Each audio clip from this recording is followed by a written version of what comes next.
پیٹ میں مائیں بچے نہیں ضائع کر رہی ہیں آج کل. انڈیا میں تو یہ مسلمانوں سے زیادہ ہوتا ہے. تو کیا وہ بچہ جس کو ماں نے گرا دیا کوئی کیس ہے اس کے خلاف عدالت میں ہوتا ہو؟ بتاؤ میرے بھائی. یہ صرف اسلام ہے جو بتاتا ہے وَإِذَا الْمَوْءُودَةُ سُئِلَتْ بِأَيِّ ذَنبٍ قُتِلَتْ. ماں جب اپنے پیٹ میں جو بچے کو ضائع کرے گی, اللہ فرماتے ہیں قیامت کے دن اس بچے کو زندگی دے کے عدالت کے کٹہرے میں کھڑا کروں گا اور پوچھوں گا بتا تجھے کس جرم میں قتل کیا گیا, بتا. تیرا کوئی کیس کرنے والا نہیں تھا, میں ہوں جو تیرے خلاف عدالت میں کیس خود دائر کروں گا میں.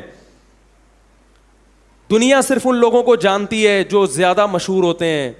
کیا کیا کہاں کہاں ظلم ہو رہا ہے یہ لوگ نہیں جانتے. ایک انگریز کی بات بتا کے اپنا بیان ختم کرتا ہوں. جب گوروں کے, میں کسی ملک کا نام نہیں لیتا جان کر, جب گوروں کے ہاں یہ قانون بنا کہ ماں اپنے پیٹ میں بچے کو ضائع کر سکتی ہے, تو اس قانون پہ ان کے ہاں بہت ڈیبیٹ ہوئی, بحث ہوئی کہ بھائی کیوں ضائع کر سکتی ہے.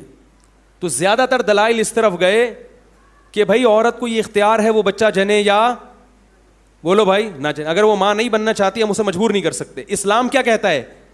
حمل کو ضائع بولو بھائی نہیں کر, وہ بھی انسان ہے, اسے بھی دنیا میں آنے کا, جب تک حمل ٹھہرا نہیں ہے تو وہ تو نہیں ہے. جب ایک سلیکشن ہو گئی قدرت کی طرف سے, اللہ کی طرف سے ایک انتظام ہو گیا, اور خاص طور پہ جب بچے میں جان پڑ گئی, ہارٹ بیٹ شروع ہو گئی اس کی, اب اسلام کیا کہتا ہے اس کو آپ ضائع, وہ اللہ کی مخلوق ہے, آپ کی اولاد بعد میں ہے, اللہ کی مخلوق پہلے ہے. تو گوروں کے ہاں جب یہ قانون بن رہا تھا تو یہ اشکال ہوا کہ جب ایک عورت نہیں ماں بننا چاہتی, زبردستی ہم اس کو مجبور نہیں کر سکتے, لہذا قانون کیا ہے گرا سکتی ہے. اس پہ کسی گورے ہی نے اعتراض کیا اور باقاعدہ اس کو نیٹ پہ شائع کیا. اس نے کہا کہ ماں کی رسپیکٹ کا تو خیال کیا جا رہا ہے, اس کی آزادی کا تو خیال کیا جا رہا ہے, اس بچے سے نہیں پوچھا جا رہا کہ تو پیدا ہونا چاہتا بھی ہے یا مرنا چاہتا ہے. یہ انسانوں کے بنے ہوئے قانون ہیں. اس نے کہا کہ یہ انصاف پر مبنی جب ہوتا جب بچہ پیدا ہوتا, بالغ ہوتا, پھر اس سے پوچھتے کہ بتا تو دنیا میں آنا چاہتا تھا یا نہیں آنا چاہتا. نہیں آنا چاہتا تو گولی مار دیتے ہیں, اگر آنا چاہتا تو ٹھیک ہے. اس عورت کا تو خیال کیا جا رہا ہے مگر اس بچے کا خیال نہیں کیا جا رہا. یہاں تک گورے کے کمنٹس ختم ہوئے, اب میرے کمنٹ شروع ہو رہے ہیں. کیوں ایسا کیا انگریزوں نے؟ اس لیے کہ عدالت میں عورت تو آواز اٹھانے والی ہے اس قانون کے خلاف.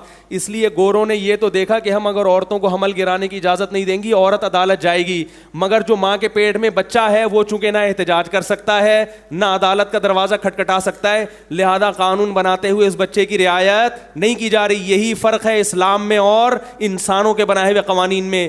اسلام کے قوانین اللہ کے بنائے ہوئے ہیں, اللہ کہتا ہے اجازت نہیں ہے. جیسے یہ عورت میری مخلوق, اس کے پیٹ میں پیدا ہونے والا بچہ بھی میری مخلوق. اس عورت نے اس پیٹ میں اس بچے کو نہیں بنایا, عورت کا پیٹ ہے, بنانے والا کون ہے؟ میں ہوں جو اس بچے کی تخلیق کر رہا ہوں. جیسے میں نے اس کی ماں کو کسی عورت کے پیٹ میں بنایا تھا, مجھے یہ حق ہے کہ اس کے پیٹ میں بھی میں کسی مخلوق کو بنا سکتا ہوں. جیسے اس کی ماں اس عورت کو اگر ضائع کر دیتی بچپن میں یہ ظلم ہوتا, اسی طرح یہ عورت اپنے پیٹ سے پیدا ہونے والے بچے کو ضائع کرے گی تو یہ بھی کیا ہوگا؟ ظلم ہوگا, اور اس ظلم کا قیامت میں حساب دینا پڑے گا. تو اگر آپ قیامت کے قائل نہیں ہیں, جنت جہنم کے قائل نہیں ہیں, پھر میرے بھائی اللہ پہ بہت بڑا اعتراض ہے کہ اللہ تو نے کائنات کو بنا دیا. انڈیا میں کروڑوں بیٹیاں پیدا ہونے سے پہلے ماں کے پیٹ میں ماری جاتی ہیں کہ ان کو جہیز کہاں سے دیں گے ہم. کروڑوں بیٹیاں, یہ انہی کے اخباروں کی رپورٹ ہے, کروڑوں لڑکیاں ماری جا چکی ہیں ماں کے پیٹ میں. تبھی انڈیا میں عورتوں کی نسل کم ہو رہی ہے اور مردوں کا ریشو بہت تیزی سے بڑھ رہا ہے. چائنا میں بھی ایسا ہو رہا ہے, انڈیا میں بھی. کوئی عدالت میں آواز اٹھانے والا نہیں ہے. حکومت قانون بناتی بھی ہے تو کوئی پوچھنے والا نہیں ہے, اور جو حکومت قانون بنا رہی ہے وہ خود اپنی بیویوں کو کہہ رہا ہے, جو حاکم ہے نا وہ کہہ رہا ہوتا ہے کہ جا کے گرا دے, کہ میں کہاں سے جہیز دوں گا, میں کہاں سے اس کی تربیت کروں گا. تو میرے بھائی اس لیے اسلام کے علاوہ اللہ کو کوئی مذہب قابل قبول نہیں ہے, کیونکہ اسلام کے علاوہ کسی کے پاس گائیڈنس ہی نہیں ہے. تو یہ آپشنل نہیں ہے.